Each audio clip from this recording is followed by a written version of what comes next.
جب لوگ پلٹ کے آ جاتے ہیں تو دو فرشتے آتے ہیں، منکر نکیر ان کے نام ہیں، اور وہ اس کو بٹھا دیتے ہیں اور بٹھا کر کے اس سے 3 سوال پوچھتے ہیں۔ پہلا سوال یہ ہوتا ہے من ربو کا، تیرا رب کون ہے؟ اب کوئی مانے یا نہ مانے، رب تو سب کا اللہ ہی ہے۔ اگر کوئی انکار بھی کرے تو اس کے باوجود اس کا رب کون ہے؟ اس کا رب اللہ ہے۔ تو دنیا کے اوپر کوئی اقرار کرے یا انکار کرے، لیکن نفس الامر میں، حقیقت میں اس کا رب اللہ ہی ہے۔ یہ تو حقیقت ہے، یہ تو طے شدہ ہے۔ لیکن جو عقیدہ دنیا پہ رہا ہوگا وہی عقیدہ اس کے لہجے میں آئے گا۔ اگر اس نے عملاً، رویتاً، قولاً، فعلاً اپنے اللہ کو اپنا رب مانا، رب کہتے ہیں کسی چیز کی تربیت اس کی استعداد ذاتیہ کے مطابق کرنے والا رب کہلاتا ہے۔ تو اللہ تعالیٰ جل شانہ ہم سب کا خالق بھی ہے، مالک بھی ہے، رازق بھی ہے، اور ہماری ضروریات کا وہ کفیل بھی ہے۔ وہ ہمارا رب ہے، اور صرف ہمارا رب ہی نہیں ہے، رب العالمین ہے، پورے جہانوں کا رب ہے، پوری کائنات کا رب ہے۔ خالق بھی سب کا وہی ہے اور رب بھی سب کا وہی ہے۔ جو اسے مانتا ہے اسے بھی رزق دیتا ہے، جو نہیں مانتا تو اس کے لیے بھی رزق کے دروازے بند نہیں کرتا۔ حضرت ابراہیم علیہ السلام کی عادت یہ تھی کہ جب تک کوئی مہمان نہیں آ جاتا تھا اتنی دیر تک کھانا نہیں کھاتے تھے۔ بھوک لگتی تو کوئی مہمان ڈھونڈتے تاکہ اس کے ساتھ بیٹھ کے کھانا کھاؤ۔ کھانا جتنا بھی مرغن اور جتنا بھی جو ہے وہ پرتکلف کیوں نہ ہو، اگر مہمان کے ساتھ کھایا جائے گا تو اس کا قیامت کے دن کوئی حساب نہیں ہوگا۔ تو مہمان کے ساتھ وہ کھانا کھایا کرتے تھے۔ مہمان اللہ کی رحمت ہوتا ہے۔ اچھا، وہ ایک دن مہمان ڈھونڈنے نکلے تو ایک بوڑھا شخص ملا تو اسے اپنے ساتھ گھر میں لے آئے، بٹھایا دسترخوان پہ۔ جب کھانے کا وقت آیا تو کہا کہ اللہ کے نام سے شروع کرو۔ اس نے کہا میں تو اللہ کا نام نہیں لوں گا، میں تو بتوں کا پجاری ہوں، بتوں کو پوجنے والا ہوں۔ حضرت ابراہیم علیہ السلام نے کہا کہ تیرے ساتھ میرا تعلق کوئی کاروباری، کوئی ذاتی، کوئی اور تو ہے نہیں، میں رب کے لیے ہی تو تجھے کھلا رہا ہوں، اور اگر تو رب کا نام ہی نہیں لے گا تو پھر میرا تیرا رشتہ کیا باقی بچتا ہے؟ اس نے کہا میں چند لقموں کے لیے اپنے بتوں سے بے وفائی نہیں کر سکتا۔ وہ غالب نے کہا تھا نا کہ وفاداری بشرط استواری اصل ایمان ہے، مرے بت خانے میں تو کعبے میں گاڑو برہمن کو۔ اس نے اپنے انداز میں ایک بات کی تھی کہ وفاداری بڑی چیز ہوتی ہے، تو اس نے بتوں سے وفاداری کا بھرم رکھا۔ اس نے کہا کہ میں چند لقموں کے لیے جو ہے وہ تیرے رب کا نام لوں اور اپنے معبودان کا نام چھوڑ دوں، یہ نہیں ہو سکتا۔ آج تو لوگ چائے کی پیالی پہ دین بیچ رہے ہیں، کیا آج ممبر و محراب فروخت نہیں ہو رہے؟ لیکن اس بوڑھے شخص نے کہا کہ میں چند لقموں کے لیے، چند ٹکڑوں کے لیے میں اپنے بتوں سے بے وفائی نہیں کر سکتا۔ حضرت ابراہیم نے کہا تو اگر بتوں کے ساتھ اتنی محبت رکھتا ہے تو پھر میں بھی رب کے نام کے علاوہ تجھے دینے پہ آمادہ نہیں ہوں۔ وہ دسترخوان سے اٹھ کے چلا گیا۔ وہ چلا گیا تو جبریل امین حاضر خدمت ہوئے، رب کا سلام دیا۔ اے ابراہیم، رب سلام دیتا ہے اور فرماتا ہے تو نے آج میرا ایک بندہ ناراض کر دیا۔ یا اللہ، وہ تیرا بندہ تھا، اس کو تو تیرا نام لینا بھی گوارا نہیں تھا۔ کہا ابراہیم اس کی عمر کتنی ہوگی؟ یا اللہ 80 سال کے قریب ہوگی۔ کہا اتنا عرصہ ہو گیا میں اس کو رزق دے رہا ہوں، تو ایک دن نہیں کھلا سکا؟ اب ابراہیم علیہ السلام اس کو ڈھونڈنے نکلے۔ وہ کسی پہاڑ پہ چڑھ رہا تھا، دور سے آواز دیو میاں آ جاؤ، کھانا ٹھنڈا ہو رہا ہے۔ اس نے کہا تم تو بڑے سخت تھے، لہجے میں، رویے میں تبدیلی کیسے آ گئی؟ کہا کہ اسی رب کا پیغام آیا ہے کہ مجھے اتنا عرصہ ہوا اسے کھلاتے ہوئے، وہ مجھے نہیں بھی مانتا تھا، پھر بھی میں اس کی ضروریات کو پورا کرتا رہا ہوں، اور تم ایک دن نہیں دے سکے؟ تو آؤ کھانا ٹھنڈا ہو رہا ہے۔ کہا تیرے رب کا نام نہیں لوں گا، کہا نہ لینا، کہا اتنی تبدیلی؟ کہا اسی رب کا سندیش آیا ہے، اسی رب کا پیغام آیا ہے۔ کہا پھر کھانا بعد میں کھاؤں گا، پہلے اپنے رب کا مجھے غلام بنا لے۔ تو کوئی مانے اس کو بھی دیتا ہے، کوئی نہ مانے اس کو بھی دیتا ہے، بلکہ دنیا کے اوپر کافروں کو زیادہ دیتا ہے۔ ایک روایت میں آتا ہے کہ اگر اہل ایمان کی دلجوئی کا لحاظ نہ ہو تو کافروں کے گھروں کی سیڑھیاں سونے اور چاندی کی ہوں، لیکن یہ کہیں گے ہمیں تو مار ہی دیا ہے۔ اور اقبال نے کہا تھا نا کہ کافر کو دیے حور و قصور اور مومن کے لیے فقط وعدہ حور۔ تو اس لیے ان کی دلجوئی ہے، ورنہ کافروں کو اتنا دور، چونکہ ان کا حصہ آخرت میں نہیں ہے، ان کا حصہ صرف دنیا ہے۔ دنیا پہ عیش کریں، دنیا پہ عیش و عشرت کی زندگی گزارے، دنیا ہی دنیا، آخرت میں ان کا کوئی حصہ نہیں۔ اور مومن کا آخرت میں حصہ ہے، اور دنیا کے اوپر جو تکلیفیں آتی ہیں ان تکلیفوں کا بدلہ اس کو قیامت کے دن دیا جائے گا۔ بلکہ صحیح حدیث میں آتا ہے کہ جب اہل بلا کو ان پر آنے والی مصیبتوں کا صلہ دیا جائے گا تو لوگ آرزو کریں گے کاش ہمارے بدن کو لوہے کی کینچیوں سے کاٹ دیا ہوتا، اور دنیا کے اوپر ہمیں بھی تکلیفیں، اذیتیں، آلام و مصائب آئے ہوتے۔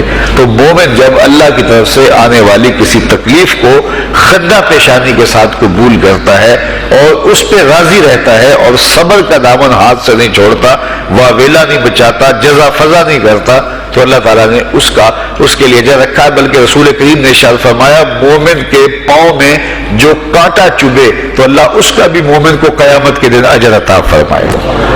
تو مومن کی زندگی جو ہے وہ بڑی خوبصورت زندگی ہے۔ تو دنیا کے اوپر جو اسے مانتا ہے اللہ اسے بھی عطا کرتا ہے، جو اس کا انکار کرتا ہے اللہ اسے بھی عطا کرتا ہے، اس لیے کہ اس کی شان ہے کہ وہ رب ہے اور وہ سب کا لحاظ کرتا ہے اور سب کی ضروریات کو پورا کرتا ہے۔ پھر ہر شخص کی ضروریات الگ الگ ہیں، میری ضرورت الگ ہے، آپ کی کوئی اور ضرورت ہوگی، اور سب کی ضرورت کا اس نے لحاظ رکھا ہوا ہے۔ پھر بہائم کی، چوپایوں کی، حشرات الارض کی، پرندوں کی مختلف ضروریات ہیں۔ اڑنے والوں پرندوں کی ضروریات الگ ہے، پانی کے جانوروں کی ضروریات الگ ہے، اس طرح حشرات الارض کی ضروریات الگ ہیں اور درندوں کی ضروریات الگ ہیں۔ یہاں تو ہم ایک آدھ کلو گوشت ہو تو گھر کے سارے افراد اس سے گزارا کر لیتے ہیں، لیکن شیر کو اور چیتے کو جو ہے وہ منوں کے حساب سے روزانہ چاہیے، رب ان کو روزانہ فراہم کرتا ہے۔ یہ پنساری کے پاس جائیں، اگر آپ کو ڈاکٹر یا حکیم لکھ دے کہ یہ آپ کو خالص سچے موتی چاہیے، اس کی کوئی چیز آپ کو بنا کے دیں گے تو آپ ہزاروں لاکھوں روپے خرچ کرتے ہیں، پھر بھی بعض کا اعتماد نہیں ہوتا کہ یہ بالکل 1 نمبر ہے یا 2 نمبر۔ تو رتی ماشی اور تولوں کے اندر آپ ان کو خریدتے ہیں اور وہ بھی آپ کو گمان ہوتا ہے کہ پتہ نہیں خالص ہیں یا ناخالص، لیکن دنیا کے اوپر لاکھوں کروڑوں پرندے پائے جاتے ہیں، جانور پائے جاتے ہیں، ہنس، اور وہ کھاتا ہی سچے موتی ہے۔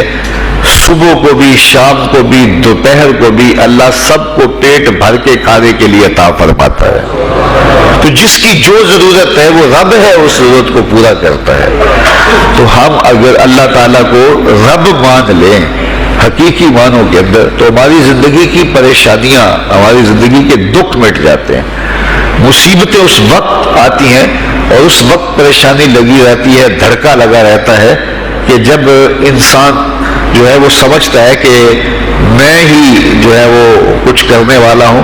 وَمَا مِن دَابَّةٍ فِي الْأَرْضِ إِلَّا عَلَى اللَّهِ رِزْقُهَا، زمین پر چلنے والی، رینگنے والی کوئی چیز نہیں جس کا رزق اللہ کے ذمہ کرم پہ نہ ہو۔ تو جب انسان اس عقیدے کو اپنی روح میں، اپنے باطن میں اتار لیتا ہے تو پھر اس کی زندگی سوکھی ہو جاتی ہے کہ وہ میرا خالق بھی ہے اور وہ میرا رب بھی ہے۔ اور یہ یقین انسان کی زندگی کے اندر اعتماد، روشنیاں اور توکل بھر دیتا ہے۔ بلکہ ایک حدیث میں آیا کہ جس طرح توکل کرنے کا حق ہے اگر وہ تم ادا کرو تو اللہ تمہیں ایسے رزق عطا فرمائے جس طرح پرندوں کو عطا فرماتا ہے۔ وہ جب صبح نکلتے ہیں تو ان کے پیٹ خالی ہوتے ہیں اور انہیں پتہ نہیں ہوتا کہ کہاں سے رزق مل رہا ہے، اور جب وہ شام کو آتے ہیں تو ان کا پیٹ بھرا ہوا ہوتا ہے۔ بند توکل، پنچھی اڑ دے، خرچ نہ پلے زیرا ہو، سلطان بہو فرماتے ہیں کہ انہیں کوئی نہیں پتا ہوتا کہ فلاں جگہ پہ جانا ہے، لیکن کبھی ایسا نہیں ہوا کہ وہ بھوک سے مر گئے ہوں اور انہیں کچھ ملا نہ ہو، تو وہ خالی پیٹ کبھی نہیں آتے، وہ اللہ تعالیٰ ان کو رزق نصیب فرماتا ہے، وہ سب کا رب ہے۔ تو اگر ہم اپنے رویے سے، اپنے عمل سے، اپنے عقیدے سے واقعی اللہ کو رب مانتے ہیں، تو پھر قبر میں جب سوال ہوگا من ربوں کا، تیرا رب کون ہے، تو پھر کبھی بھی جواب دیتے جھجک محسوس نہیں ہوگی۔ بندہ عرض کرے گا رب اللہ، میرا رب اللہ ہے اور میں اسی کو اپنا رب مانتا ہوں، میری ضروریات کی کفالت بھی اسی کے ذمہ کرم پہ، اور میرا تیقن، میرا یقین کہ وہ میرا رب ہے۔ یہ پہلا سوال ہوگا۔ دوسرا سوال قبر میں ہوگا، اور وہ یہ ہوگا کہ ما دینوں کا، تیرا دین کون سا ہے؟ مختلف ادیان دنیا کے اوپر موجود ہیں، لیکن اسلام کے بعد اب کسی اور دین کو قبول نہیں کیا جائے گا۔ ارشاد فرمایا کہ اللہ تعالیٰ اسلام کے علاوہ کسی اور دین کو قبول نہیں کرے گا۔ تو یہ اگر میں اپنے عمل سے، اپنے رویے سے، اپنے طرز زندگی سے، اپنے انداز معاشرت سے اسلام کو اپنے اوپر غالب کر لیا، تو پھر قبر میں جواب دیتے ہوئے کوئی جھجک محسوس نہیں ہوگی۔ بندہ عرض کرے گا کہ دینی الاسلام، میرا دین اسلام ہے، میرا طرز زندگی، میرا انداز معاشرت، میرا سبھی کچھ اسلام کی مطابقت میں تھا، اور میں اسی کو اپنا دین مانتا ہوں، صرف زبان سے نہیں، اپنے رویے سے بھی، اپنے طرز زندگی سے بھی، اپنے انداز معاشرت سے بھی۔ تو یہ جو ہم اسلام کے دائرے میں داخل ہوتے ہیں اور ہم اپنے دین کو اسلام قرار دیتے ہیں، تو دین انسان کی زندگی کے تمام شعبوں پر حاوی ہوتا ہے، اور اس کا طرز زندگی، اس کا انداز معاشرت اس کی مطابقت میں ہونا چاہیے۔ تو قبر میں یہ سوال پوچھا جائے گا کہ تیرا دین کیا ہے، باوجود کہ اللہ تعالیٰ جل شانہ کو پتہ ہے کہ اس کا دین کیا تھا، اللہ کو پتہ ہے کہ یہ کس کو رب مانتا تھا، لیکن قبر میں یہ سارا سلسلہ ہوگا، اور صحیح احادیث کے اندر ان سوالوں کا تذکر آیا ہے۔ یہ سوال پوچھے جائیں گے کہ تیرا دین کیا ہے۔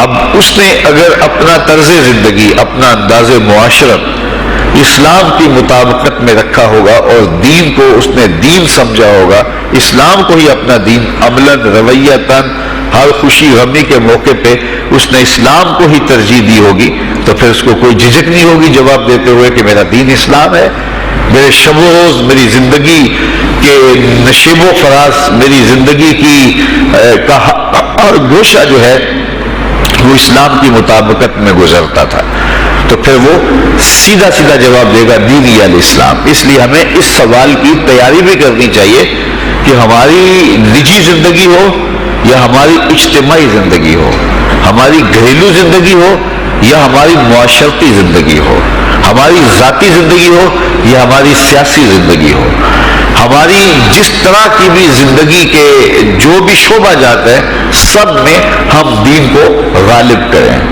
ہم صرف مسلح کے مسلمان نہ بنیں کہ 5 نمازیں پڑھ لی اور ہم کہتے ہیں مسلمان ہیں، روزے رکھ لیے، تراویح پڑھ لی اور ہم نے جو ہے وہ زکوٰۃ دے دی اور حج کر لیا، تو اس سے ہم مطمئن ہو گئے کہ ہم مسلمان ہیں۔ اسلام ایک مکمل اور اکمل اور کامل ضابطۂ حیات ہے، اپنے ماننے والوں کو زندگی گزارنے کا پورا اسلوب اور مکمل کامل رہنمائی دیتا ہے۔ ہم نے ہمسایوں کے ساتھ سلوک کیسے کرنا ہے، یہ ہمیں اسلام بتاتا ہے۔ ہم نے بیوی کے ساتھ سلوک کیا کرنا ہے، یہ ہمیں اسلام بتاتا ہے۔ اولاد کی تربیت کیسے کرنی ہے، اسلام کی واضح تعلیمات ہیں۔ ہم نے سفر کرنا ہے تو انداز سفر کیا ہونا چاہیے، اسلام نے ہمیں بتایا۔ کاروبار کرنا ہے تو ہم جو ہے وہ کیا کاروبار کو مارکیٹ سے سیکھیں گے یا اللہ اس کے رسول سے سیکھیں گے، تو ہمیں اللہ اس کے رسول نے واضح دو ٹوک اور سیدھے سیدھے احکام دیے ہیں کہ تم جب کاروبار کرو تو تم جو ہے وہ اس انداز کے ساتھ کاروبار کرو، کم نہیں تولنا، کم نہیں ناپنا، جھوٹی قسم نہیں کھانی، سود نہیں لینا۔ تو یہ ساری چیزیں ملاوٹ نہیں کرنا، ایک ایک چیز جو ہے وہ اسلام نے ہمیں فراہم کی ہوئی ہے۔ تو پورا دین جو ہے جب ہم اختیار کریں گے، ہمارے رویے، ہمارا طرز زندگی، ہمارا انداز معاشرت جب دین اسلام کے مطابق ہوگا، تو قبر میں اس سوال کا جواب دینا ہمارے لیے کوئی مشکل نہیں ہوگا. اور اگر ہمارا طرز زندگی کچھ اور طرح کا ہوگا تو کیا صرف یہ کہہ دے کہ ہم مسلمان ہیں؟ یہ تو پھر ایک کافر بھی کہہ سکتا ہے کہ میرا دین اسلام ہے، ایک منافق بھی کہہ سکتا ہے کہ میرا دین اسلام ہے. لیکن ایسا نہیں ہوگا. جو ہماری کیفیت قلب ہوگی قبر میں اس کا جواب اس کی مطابقت میں آئے گا. وہاں یہ دنیا کے معاملے یا دنیا کی یادداشتیں نہیں ہوگی، وہاں کیفیت قلب کے مطابق جواب دیا جائے گا. یہ کافر جواب نہیں دے سکے گا کہ میرا رب اللہ ہے، کیونکہ وہ عمل سے رویے سے اس کو اپنا رب نہیں مانتا ہے. تو حقیقتاً تو اس کا رب اللہ ہے، لیکن وہ یہ جواب نہیں دے پائے گا. اسی طرح جو شخص اپنے طرز زندگی کے اندر اسلام کو داخل نہیں کر چکا ہے اور اسلام کو اس نے اپنا ہادی رہنما نہیں بنایا ہے، تو وہ قبر میں اس سوال کا جواب کیسے دے سکے گا کہ میرا دین اسلام ہے، چونکہ اس کا رویہ، اس کا طرز زندگی اور اس کا انداز معاشرت ایسا نہیں رہا ہوگا. اس لیے ہمیں اپنی زندگی کے شب و روز کو اسلامی تعلیمات کے سانچے میں مکمل اور کامل طور پہ ڈھالنا ہوگا، تاکہ جب قبر میں سوال ہو تو ہم جواب دے سکیں کہ ہمارا دین اسلام ہے. تیسرا سوال جس پہ فیصلہ ہو جائے گا، اور اس کے بعد قبر میں یا جنت کا دروازہ کھول دیا جائے گا یا جہنم کی کھڑکی کھول دی جائے گی. وہ سوال تیسرا کیا ہوگا؟ اور وہ سوال بھی عقیدے کا ہے، بلکہ بخاری شریف کی ایک روایت کے مطابق 3 سوال نہیں ہوں گے، ایک ہی سوال ہوگا، اور وہ یہ تیسرا سوال ہوگا.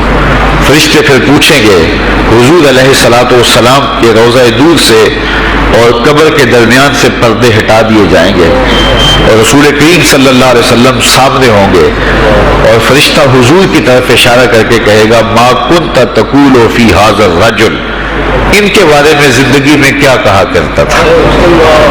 یہاں یہ نہیں ہے کہ تو نے کیا کہا تھا یا اب کیا کہتا ہے.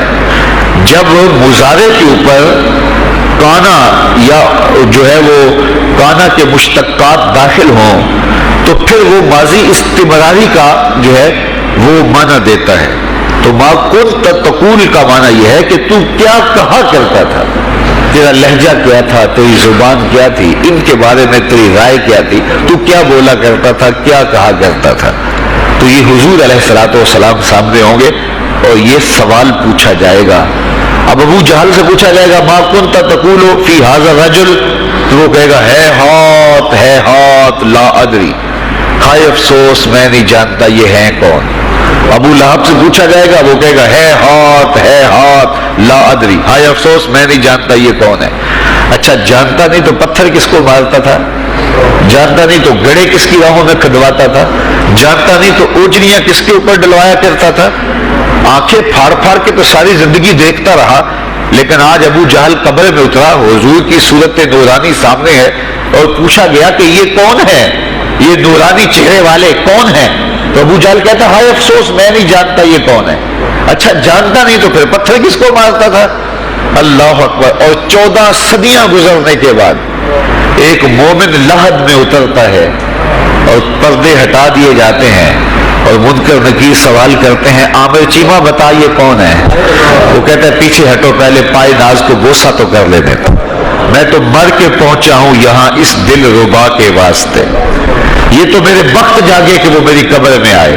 وہ کسی شاعر نے کہا نا کہ آئے وہ میرے مزار پہ گھونگھٹ اتار کے، آئے وہ میرے مزار پہ گھونگھٹ اتار کے، مجھ سے تو نصیب اچھے ہوئے میرے مزار کے، یہ تو وقت سمجھ گئے کہ وہ میری قبر میں آئے. شیخ عبدالحق محدث دہلوی علیہ رحمہ لکھتے ہیں کہ جب سے یہ سنا ہے کہ قبر میں حضور آئیں گے، پتہ نہیں موت کہاں مر گئی ہے، جی چاہتا ہے زندہ ہی قبر میں چلے جائیں. تو وہ کہے گا پہلے مجھے پائے ناز کو بوسہ تو کر لینے دو. میں تو زندگی کے بارے میں انتظار ان کا کرتا رہا، اور ان کے بارے میں پوچھ رہے ہو یہ کون ہے. ساری زندگی پیر مہر علی شاہ نقشہ بتاتے رہے، مکھ چند بدر شاہ شانی ہے، متھے چمک دی لاٹ نورانی ہے، کالی زلف تے اکھ مستانی ہے، مخمور رکھی ہند مد بھریاں. تو وہ فوراً جواب دیتا ہے یہ تو وہی میرے آقا و مولا ہیں جن کے لیے ساری زندگی تڑپتا رہا اور ان کی زیارت کی آرزوئیں اور تمنائیں کرتا رہا. اچھا ابو جہل ساری زندگی دیکھتا رہا تو وہ تو جواب نہیں دے پائے گا. وہ کہتا ہائے افسوس میں نہیں پہچانتا یہ کون ہے ہاتھ لا ادری، مجھے نہیں پتا. اور 14 صدیاں گزرنے کے بعد ایک مومن لحد میں اترتا ہے تو وہ فوراً کہتا ہے یہ تو وہی ہیں جن کے لیے زندگی گزار آیا ہوں. تو جس نے دیکھا تھا وہ پہچان نہیں سکتا، اور صدیوں بعد جو دنیا کے اوپر آیا وہ فوراً پہچان بھی رہا ہے اور پائے ناز کو بوسے بھی کر رہا ہے. تو پھر اس کا کیا جواب ہوگا؟ تو اس کا جواب علامہ اقبال علیہ رحمہ نے دیا. وہ کہتے ہیں قبر میں یہ جو آنکھیں ہیں ان میں تو مٹی پڑی ہوگی، یہ تو بند ہوگی، دل کی آنکھیں کھلی ہوں گی. ابو جہل نے ان آنکھوں سے دیکھا تھا، یہ آنکھیں تو کھلی نہیں ہیں، تو ان سے وہ کیسے پہچانے گا؟ اور دل کی آنکھوں نے حضور کو دیکھا ہی نہیں تھا. اور یہ صدیوں گزرنے کے بعد جو مومن لحد میں اترتا ہے اس کی گو ان آنکھوں نے نہیں دیکھا تھا، لیکن در دل مسلم مقام مصطفیٰ است. مومن کے دل کے ڈیرے کے اندر مومن کے دل میں حضور ہی بستے ہیں، اس لیے اس کی آنکھوں نے، دل کی آنکھوں نے حضور کو دیکھا اور پہچان لیا. اس لیے کہ دل کی آنکھوں نے حضور پہلے بھی دیکھے ہوئے تھے اور دل آرزو میں مچلتا رہا، اس لیے دل کو پہچاننے میں دیر نہیں لگی. تو وہاں یہ آنکھ نہیں پہچانے گی، یہ آنکھ پہچانے گی. اس لیے اقبال نے دوسرے مقام پہ کہا دل بینا بھی کر طلب خدا سے کہ آنکھ کا نور دل کا نور نہیں. آنکھ کا نور اور ہے، دل کا نور اور ہے. تو اگر کوئی شخص دنیا کے اوپر دل کے نور سے بے بہرا رہا، قیامت کے دن یہ آنکھیں اسے فائدہ نہیں دے گی. بلکہ اللہ تعالیٰ نے خود قرآن مجید میں ایک مقام پہ فرمایا من کان فی ہذہ اعمی فہو فی الآخرۃ اعمی واضل سبیلا. جو اس دنیا میں اندھا رہا کل قیامت کے دن بھی نابینا اٹھایا جائے گا. اس سے ان آنکھوں کی بے نوری قطعاً مراد نہیں، کسی مفسر نے نہیں لکھا، بلکہ وہ تو واضح حدیث میں آتا ہے جو دنیا میں ان دو محبوب چیزوں سے آزمایا گیا اللہ تعالیٰ قیامت کے دن اسے صلہ عطا فرمائے گا. یہ جو دنیا کے اوپر نابینا ہوتے ہیں، نابینا ہو جاتے ہیں یا پیدائشی نابینا ہوتے ہیں، تو یہ دنیا کی لذتوں سے اور دنیا کے نفعوں سے لطف اندوز نہیں ہو پاتے. یہ بہت بڑی آزمائش ہے، جہان اندھیر ہوتا ہے ان کے لیے، لیکن قیامت کے دن اللہ تعالیٰ اس کا بہتر صلہ ان کو عطا فرمائے گا جو دو ان محبوب چیزوں سے آزمایا گیا. تو اگر وہ دنیا پہ اندھا تھا اور حقیقی طور پہ، اور قیامت کے دن بھی اندھا اٹھایا جائے گا، یہ تو پھر مناسب نہیں ہوگا. تو یہ جو قرآن نے کہا جو دنیا میں اندھا رہا وہ قیامت میں بھی اندھا اٹھایا جائے گا، تو اس سے ان آنکھوں کی بے نوری قطعاً مراد نہیں ہے، اس سے دل کی بے نوری مراد ہے. تو دل اگر بینا ہوا، دل اگر روشن ہوا، تو پھر قبر کے اندر بھی دل دے دیوے دی روشنائی جاوے وچ زمینہ. تو پھر وہ معرفت رسول کا سبب ہوگا دل کا اجالا، اور پھر حشر کے اندر بھی جو ہے وہ دل کی آنکھیں روشن ہوں گی. تو جس نے اپنے قلب کو نور معرفت سے، نور ایمان سے اور نور محبت سے منور نہیں کیا ہے، تو وہ قبر کے اندر، حشر کے اندر نابینا ہی اٹھایا جائے گا. اور یہ قرآن کی صریح نص ہے. تو اب ابو جہل نے ان آنکھوں سے دیکھا ہے، لیکن جب سوال ہوتا ہے بتاؤ یہ کون ہے، تو وہ کہتے ہیں ہے ہاتھ لا ادری، افسوس میں نہیں جانتا. اور صدیاں گزرنے کے بعد ایک مومن لحد میں اترتا ہے، ظاہری ملاقات بھی نہیں ہے. جب اسے پوچھا جاتا ہے یہ کون ہے، تو وہ کہتا ہوا محمد صلی اللہ علیہ وسلم. یہ تو وہی آقا ہے جن کے لیے ساری زندگی، جن کے تذکروں کی خوشبو سونگھتا رہا ہوں. تو مجھے تو جو ہے وہ ان کے پائناز کو بوسہ کر لینے دو. تو بتاؤ اس کے دل کی آنکھوں نے حضور کی معرفت حاصل کی اور حضور کو پہچان لیا. تو دل بینا بھی کر طلب خدا سے کہ آنکھ کا نور دل کا نور نہیں. تو حضور علیہ الصلوۃ والسلام کے حوالے سے جب سوال ہوگا، اگر اس سوال کا جواب نہیں آیا تو پھر جہنم کی کھڑکی کھول دی جائے گی، اور اگر اس سوال کا جواب آیا تو پھر جنت کے دروازے کشادہ کر دیے جائیں گے اور جنت کی ٹھنڈی ہوائیں اس کی قبر میں آ جائیں گی. بلکہ حدیث میں آتا اسے کہا جائے گا کہ نم کنومت العروس، ایسے سو جا جس طرح دلہن سوتی ہے. اور وہاں سے لے کر کے حشر تک کا سفر جو ہے اس کے لیے بہت لمبا سفر نہیں ہوگا.